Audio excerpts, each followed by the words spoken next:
Hello everyone, আসসালামু আলাইকুম। তো আমরা কেমিস্ট্রির কিছু ইম্পর্টেন্ট ইনফরমেশন নিয়ে আলোচনা করতেছিলাম।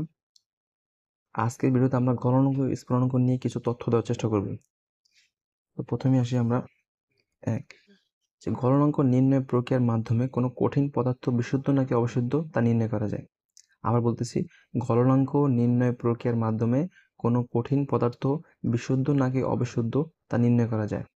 সেকেন্ড, স্ফুটনাঙ্ক নির্ণয়ের মাধ্যমে তরল পদার্থ বিশুদ্ধ নাকি অবিশুদ্ধ তা নির্ণয় করা যায়। স্ফুটনাঙ্ক নির্ণয় প্রক্রিয়ার মাধ্যমে কোনো তরল পদার্থ বিশুদ্ধ নাকি অবিশুদ্ধ তা নির্ণয় করা যায়। অর্থাৎ গলনাঙ্কর ক্ষেত্রে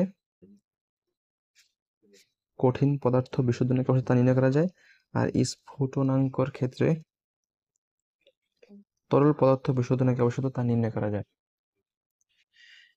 দেন আসি, বিশুদ্ধ পদার্থে গলনাঙ্ক বেশি। বিশুদ্ধ পদার্থে গলনাঙ্ক বেশি, আর অবিশুদ্ধ পদার্থে স্ফুটনাঙ্ক বেশি। অবিশুদ্ধ পদার্থে স্ফুটনাঙ্ক বেশি। তথ্যগুলো মাস্ট মনে রাখতে হবে। বিশুদ্ধ পদার্থে গলনাঙ্ক বেশি, অবিশুদ্ধ পদার্থে স্ফুটনাঙ্ক বেশি। দেন আমরা কয়েকটা যৌগের গলনাঙ্ক স্ফুটনাঙ্কের মান নিয়ে আলোচনা করতেছি। যেমন সোডিয়াম ক্লোরাইড NaCl এর গলনাঙ্ক 801 ডিগ্রি সেলসিয়াস। NaCl এর স্ফুটনাঙ্ক 1465 ডিগ্রি সেলসিয়াস। পানির স্ফুটনাঙ্ক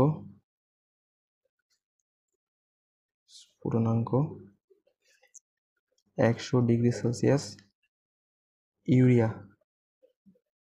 ইউরিয়ার গলনাঙ্ক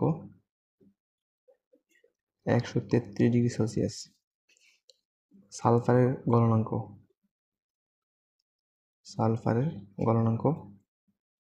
115 ডিগ্রি সেলসিয়াস।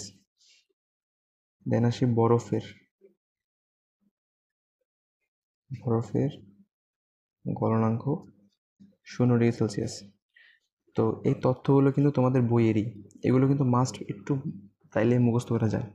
তো পানিটা এবার মুখস্থ থাকবে, NaClটা অনেক কাজে লাগে, বরফেরটা মুখস্থ থাকবে। জাস্ট এই দুটো একটু কষ্ট করে মুখস্থ করতে হবে, আর এগুলো তোমাদের বই থেকে নেওয়া। আর আরেকটা তথ্য যে এগুলো সবই 1 বায়ুমণ্ডলীয় চাপে। তো এগুলো কিন্তু অনেক ইম্পর্টেন্ট, তোমাদের মুখস্থ করতে হবে এগুলো। দেখো একটু